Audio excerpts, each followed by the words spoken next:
Hello everyone. We are reading the chapter number 2 of history for class ninth, that is Socialism in Europe and Russian Revolution. और इस chapter में हमने last part में read किया था कि socialism कैसे यूरोप में आया, सोशलिज़म का आइडिया क्या था और कौन कौन से ऐसे इम्पॉर्टेंट लोग थे जिन्होंने सोशलिज़म को सपोर्ट किया. तो हमने लुइस ब्लैंक के बारे में पढ़ा, कार्ल मार्क्स के बारे में रीड किया, तो इंगल्स के बारे में रीड किया कि उन्होंने किस तरह से सोशलिज़म को सपोर्ट किया और क्या क्या आइडियाज़ दिए. अब हम आए हैं टॉपिक नंबर 1.4 जो है सपोर्ट ऑफ सोशलिज़म. तो इस सोशलिज़म के आइडिया को सपोर्ट करने के लिए क्या क्या हुआ यूरोप में वो हम रीड करेंगे. By the 1870s socialist idea spread through Europe.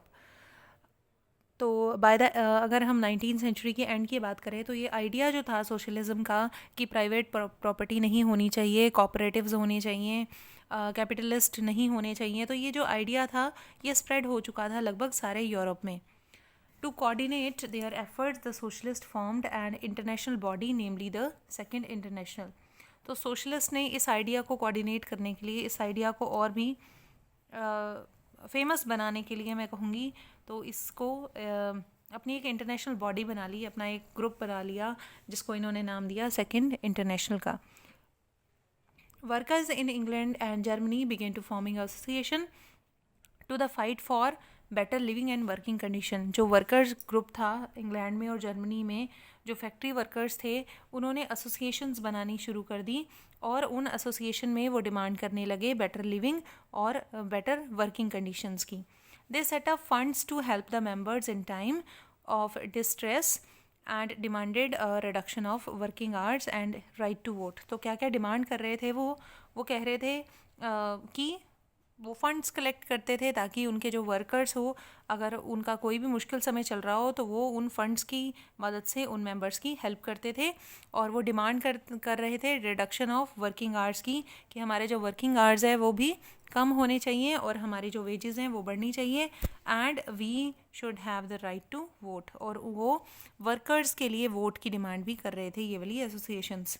उसके बाद हम जर्मनी की अगर बात करें तो in Germany these association worked closely with the social democratic party. यानी जर्मनी में एक पार्टी क्रिएट हुई जिस पार्टी का नाम था सोशल डेमोक्रेटिक पार्टी, एसपीडीज को बोलते हैं. उसके बाद and helped it win parliamentary seats. और ये जो पार्टी है ये पार्लियामेंट्री सीट्स भी जीत गई कुछ. By 1905 socialist and trade unions formed a labour party in Britain. और अगर ब्रिटेन की बात करें तो ब्रिटेन में भी एक पार्टी बनी जिसका नाम था लेबर पार्टी, और ये कब बनी थी? 1905 में. उसके बाद है socialist and trade unions formed a labour party in Britain और सोशलिस्ट पार्टी इन फ्रांस. तो फ्रांस में लेबर्स ने और वर्कर्स ने सोशलिस्ट पार्टी बनाई और ब्रिटेन में कौन सी पार्टी बनाई? लेबर पार्टी बनाई. However till 1914 socialist never succeeded in forming a government in Europe. लेकिन अगर 1914 तक की बात करें तो ये जो पार्टीज़ थी इनमें से कोई भी अपनी सरकार नहीं बना पाई थी अभी तक. Represented by a strong figure in parliamentary politics, their idea did shape legislation, but government continued to run by conservatives, liberals and radicals. तो गवर्नमेंट में अभी भी कौन कौन लोग आ रहे थे? कंजर्वेटिव्स आ रहे थे, लिबरल आ रहे थे, रेडिकल्स आ रहे थे. लेकिन अभी तक भी जो गवर्नमेंट है वो ये जो सोशलिस्ट पार्टीज़ हैं ये नहीं बना सकी थी. हाँ, लेजिस्लेशन में ज़रूर, लेजिस्लेशन को शेप करने में ये ज़रूर अपने आइडियाज़ दे रहे थे. उसके बाद जो है हम अगर आगे टॉपिक में पढ़ें तो हमारा मेन टॉपिक स्टार्ट हो जाता है जो कि इसी चैप्टर का सेकंड पार्ट है, जो है द रशियन रेवोल्यूशन. तो रशिया में रेवोल्यूशन क्यों आया, क्या क्या ऐसे रीजंस रहे कि रशिया में रेवोल्यूशन का होना बहुत ज़रूरी हो गया, तो वो हम सब इस पार्ट में पढ़ेंगे. तो रशियन रेवोल्यूशन था क्या, पहले एक बार देख लेते हैं. The Russian revolution. In one of the least industrialized of European states, this situation was reversed. Socialists took over the government in Russia through the October Revolution of 1917. 1917 की बात हो रही है कि 1917 में अक्टूबर रेवोल्यूशन हुआ, जिसके बाद जो सोशलिस्ट थे यानी जो सोशलिज्म को मानने वाले लोग थे उन्होंने गवर्नमेंट को टुक ओवर कर लिया, यानी वहाँ की गवर्नमेंट, रशिया की जो प्रेजेंट गवर्नमेंट थी वो गिरा दी गई और एक नई गवर्नमेंट बनी जिसको टुक ओवर किया सोशलिस्ट ने। वो कब किया था? अक्टूबर 1917 में। द फॉल ऑफ मोनार्की इन फरवरी 1917। तो फॉल ऑफ मोनार्की कब हुआ था रशिया में? फरवरी 1917 में, लेकिन गवर्नमेंट जो बनी थी वो बनी थी अक्टूबर 1917 में। And events of October are normally called Russian revolution. तो अक्टूबर में जितने इवेंट्स हुए, अक्टूबर 1917 में जितने इवेंट्स हुए उन सभी इवेंट्स को कलेक्टिवली कहा जाता है Russian revolution. How did this come about? What were the social and political condition in Russia when the revolution occurred? अब रेवोल्यूशन क्या था? रेवोल्यूशन कोई आंधी तूफान या बारिश नहीं था जो एकदम से आ जाए, बल्कि रेवोल्यूशन जो है वो काफ़ी सारे इवेंट्स का एक इवेंट्स की चेन होती है मैं कहूँगी, जिसके कारण किसी देश में चेंजेस आते हैं। तो रशिया में भी ऐसा ही हुआ, रशिया में भी कुछ एक ऐसे इवेंट्स हुए। To answer these questions let us look at the Russia a few years before the revolution. तो ये इन सभी चीज़ों को समझने के लिए हमें कुछ साल पीछे देखना होगा। 1917 से पहले रशिया में क्या हो रहा था ये हम देखेंगे। तो फर्स्ट जो टॉपिक है इसका sub topic the Russian empire in 1914। तो वो 1914 की बात करेंगे। 1914 में क्या था रशिया में? इन 1914 सार निकोलस सेकंड, तो इसका नाम याद रखना है आपने। सार निकोलस सेकंड जो है वो रूलर थे रशिया के 1914 में। उस एम्पायर के, पूरी एम्पायर के ये एम्परर थे और नाम था इनका tsar Nicholas second. Besides the territory around the Moscow Russian Empire, including current-day Finland, Latvia, Lithuania, Estonia, parts of Poland, Ukraine and Belarus. तो रशियन एम्पायर जो प्रेजेंट डे में हम अगर वर्ल्ड का मैप देखें तो प्रेजेंट डे में जो रशिया है वो तो है ही, इसके अलावा भी बहुत सारे देश उस समय रशियन एम्पायर के पार्ट थे। Finland, Latvia, Lithuania, Estonia, Poland, Ukraine और बालरस उन्हीं में से कुछ देश हैं। और its stretch to the Pacific and comprised today, तो पैसिफिक ओशन से लेकर सेंट्रल एशिया तक फैला था। और सेंट्रल एशिया में जॉर्जिया, आर्मेनिया और अरबाइजान कुछ ऐसी कंट्रीज़ थी जो कि इसका एक पार्ट थी। The majority religion was Russian Orthodox Christianity. तो क्रिश्चियनिटी जो थी, ऑर्थोडॉक्स क्रिश्चियनिटी जो थी वो रशिया की मेन रिलीजन था। और यहाँ पे ऑर्थोडॉक्स क्यों लिखा गया है? क्योंकि क्रिश्चियनिटी में भी आगे बहुत सारी मैं कहूँ स्ट्रीम्स निकलती हैं, तो उसी का एक पार्ट है ऑर्थोडॉक्स क्रिश्चियनिटी। तो वो लोग भी थे यहाँ पे which had grown out the Greek Orthodox church but the empire also including Catholics, Protestants, Muslims and Buddhist. तो ये जो आप ग्रीन एम्पायर देख रहे हैं ये पूरी की पूरी रशियन एम्पायर थी उस समय में। और इधर अगर मैं बात करूं इस पिक्चर की तो ये सार निकोलस सेकंड की पिक्चर है जो कि कहाँ खड़े हैं? वाइट हॉल पैलेस में, विंटर पैलेस में। वाइट हॉल विंटर पैलेस में एक हॉल था और ये सेंट पीटर्सबर्ग में था रशिया में। तो ये एम्परर है सार निकोलस सेकंड। उसके बाद हम बात करेंगे, हमें समझना होगा कि रशिया में उस समय इकॉनमी कैसी थी, सोसाइटी कैसी थी। तो फर्स्ट टॉपिक यही है। इसके बाद topic number 2.2 economy and society. At the beginning of the 20th century, the vast majority of Russia's people were agriculturist. तो मेनली अगर बात करें ऑक्यूपेशन की तो उस समय रशियन लोगों का जो ऑक्यूपेशन था वो मेनली क्या था? एग्रीकल्चर था। About 85% of the Russian Empire's population earned their living from agriculture. This proportion was higher than most of the European countries. तो लगभग 85% जो लोग थे वो क्या कर रहे थे? एग्रीकल्चर से अपना लाइवलीहुड कमा रहे थे। एंड ये जो प्रोपोर्शन था ये बहुत ही हाई परसेंटेज था अगर दूसरी कंट्री से कंपेयर किया जाए। This proportion was higher than in most of the European countries. For instance, in France and Germany, the proportion was between 40% and 50%. अगर दूसरे देशों की बात की जाए यूरोपियन, तो वहाँ पे ये जो proportion था लगभग 40% और 50% था, लेकिन रशिया में ये कितना था? 85%. In the empire, cultivator produced for market as well as for their own need, and Russia was major exporter of grain. तो रशिया में ग्रेन बहुत उगाया जाता था और ये ग्रेन का मेजर एक्सपोर्टर भी था, यानी दूसरी कंट्रीज़ में भी इसका जो ग्रेन था वो एक्सपोर्ट किया जाता था। उसके बाद अगर हम बात करें तो इंडस्ट्री की, तो industries was found in pockets. Prominent industrial area were sent Petersburg and Moscow. तो मॉस्को और सेंट पीटर्सबर्ग जो थे, दो ऐसे एरिया थे जो प्रोमिनेंट इंडस्ट्रियल एरिया थे रशिया के। Craftsman undertook much of the production but large factory existed alongside craft workshop. तो क्राफ्टमैन भी थे बहुत सारे रशिया में और उसके साथ साथ फैक्ट्रीज भी थी।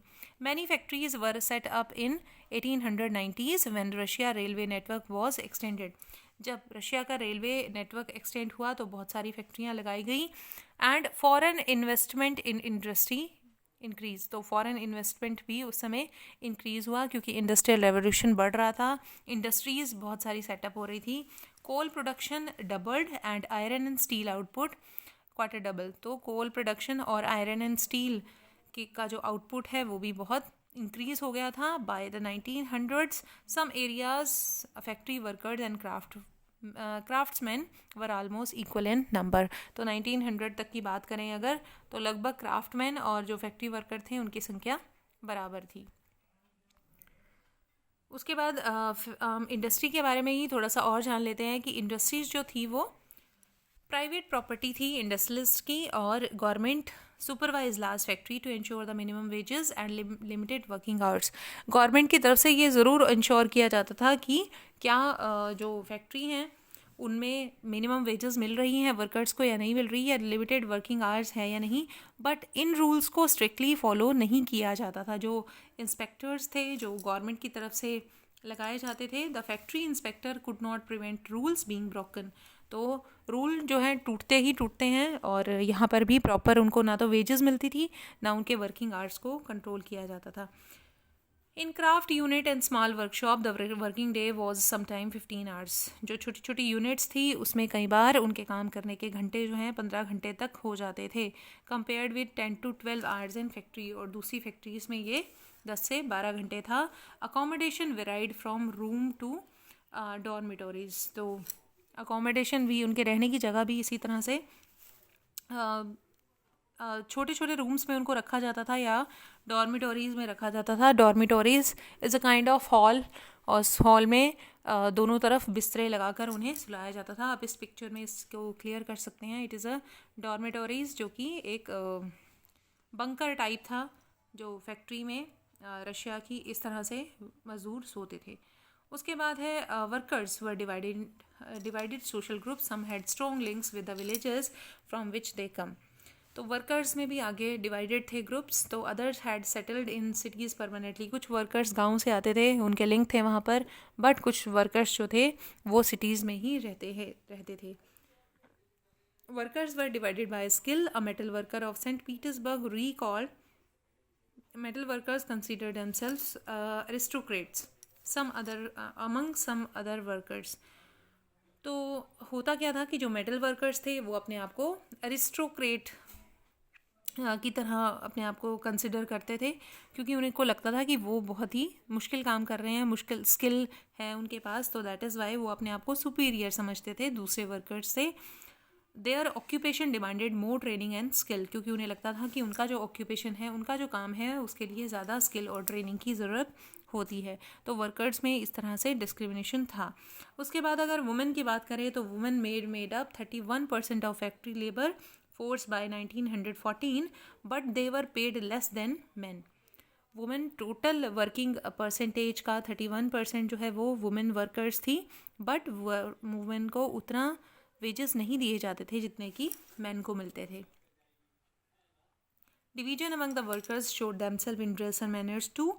सम वर्कर्स, उनकी ड्रेसेस भी अलग अलग होती थी, and workers formed association to help members in time of unemployment और financial hardship, but such associations were few. तो अगर किसी भी तरह की कोई फाइनेंशियल हार्डशिप्स आती थी तो उसके लिए वर्कर्स की एसोसिएशंस भी बनी हुई थी, उनकी संस्थाएं बनी हुई थी जो कि हेल्प करती थी वर्कर्स की हार्डशिप के टाइम में। और बट ऐसी एसोसिएशन जो थी बहुत कम देखने को मिलती थी। Despite division workers did united to strike work. When they disagree with employers about a decimal of work condition, these strikes took place frequently in the textile industry during 1896 to 97 and the metal industry during 1902. तो division तो था ही workers में, लेकिन जब कोई strike होती थी तो ये यूनाइट हो जाते थे और अपनी वर्किंग कंडीशंस को लेकर और अपने काम को लेकर ये डिमांड्स रखते थे। और फ्रीक्वेंट स्ट्राइक हुई हैं टेक्सटाइल इंडस्ट्री में इन द ईयर 1896-97 में, और मेटल इंडस्ट्री में स्ट्राइक हुई हैं 1902 में। In the country side peasants cultivated most of the land. अगर हम गाँव की बात करें तो गाँव में ज़्यादातर लैंड जो है वो पीजेंट्स कल्टिवेट करते थे, किसान कल्टिवेट करते थे। But the nobility, the crown and the Orthodox church owned large properties. लेकिन ज़्यादातर जो प्रॉपर्टी थी, ज़्यादातर जो ज़मीन थी वो नोबिलिटी के नाम थी, या फिर जो लोग हाई पोस्ट पे थे उनके नाम थी, या जो चर्च के लोग थे उनके हाथ में थी। तो कह सकते हैं कि ज़्यादातर जो लैंडलॉर्ड्स थे वो यही लोग थे। Like workers peasants too were divided. तो वर्कर्स की तरह पीजेंट्स में भी डिवीजन था। They were also deeply religious, but except in a few cases they had no respect for the nobility. लेकिन peasants के मन में नोबिलिटी के लिए कोई रिस्पेक्ट नहीं थी, यानी बड़े बड़े अधिकारी जो थे उनके लिए पीजेंट्स के मन में, किसानों के मन में कोई भी रिस्पेक्ट नहीं थी। क्यों? क्योंकि nobles got their power and position through their services to the tsar. क्योंकि उन्हें लगता था क्योंकि वो सार के नौकर हैं, क्योंकि वो सार की सर्विसेज करते हैं, राजा की सर्विसेज करते हैं, इसीलिए उनके पास ये पावर और पोजीशन है। Otherwise they had no skill. उनके पास कोई स्किल नहीं है कि उनके पास इतनी ज़मीन हो। ऐसा लगता था आम जनता को, ऐसा लगता था किसानों को। This was unlike France, where during the French Revolution in Brittany, peasants respect noble and fought for them. तो फ्रांस में ऐसा नहीं था। फ्रांस में सिचुएशन अलग थी कि फ्रांस में पीजेंट्स जो थे वो नोबल्स को रिस्पेक्ट किया करते थे, लेकिन रशिया में पीजेंट्स हेट किया करते थे नोबल्स को, क्योंकि उन्हें लगता था कि सिर्फ जो एम्परर है उसकी सर्विस करने की वजह से ही इनके पास पावर और पोजीशन है, और हमारे पास नहीं है। In Russia peasants wanted the land of the nobles to be given to them. Russia में किसानों को लगता था कि जो भी नोबल्स को ज़मीन दी गई है वो उन्हें मिल जानी चाहिए। And frequently they refuse to pay rent, even murdered landlords. तो वो जो है फ्रीक्वेंटली इतने गुस्सा हो गए उनसे, इतने नाराज़ हो गए कि वो उनको मारना शुरू हो गए और लैंडलॉर्ड्स को मर्डर कर दिया बहुत काफ़ी जगहों पे। तो शुरू हुआ ये 1902 से, जो कि साउथ रशिया के पार्ट से शुरू हुआ था, लेकिन 1905 तक ऐसे इंसिडेंट देखे जा सकते थे all over the Europe. Sorry, ये रशिया की बात हो रही है। Russian peasants were different from other European peasants another way. तो they pooled their land together periodically and commune divide it according to the needs of individual family. तो Russian जो peasants है वो एक और मैनर में थोड़े से अलग थे। वो अपनी ज़मीन को क्या कर लेते थे, पूल कर लेते थे, यानी इकट्ठी कर लेते थे, और जो भी प्रॉफिट आता था उसको डिवाइड कर लेते थे according to the need of the family. तो नेक्स्ट जो हमारा टॉपिक है वो है सोशलिज्म इन यूरोप। तो देखेंगे, हमने पीजेंट्स के बारे में पढ़ लिया, वर्कर्स के बारे में पढ़ लिया, वुमेन वर्कर्स के बारे में रीड किया। अब हम देखेंगे कि सोशलिज्म कैसे आया रशिया में। तो wait for the next part. Till then bye bye. Hopefully आपने ये पार्ट ध्यान से सुना होगा। Thank you very much.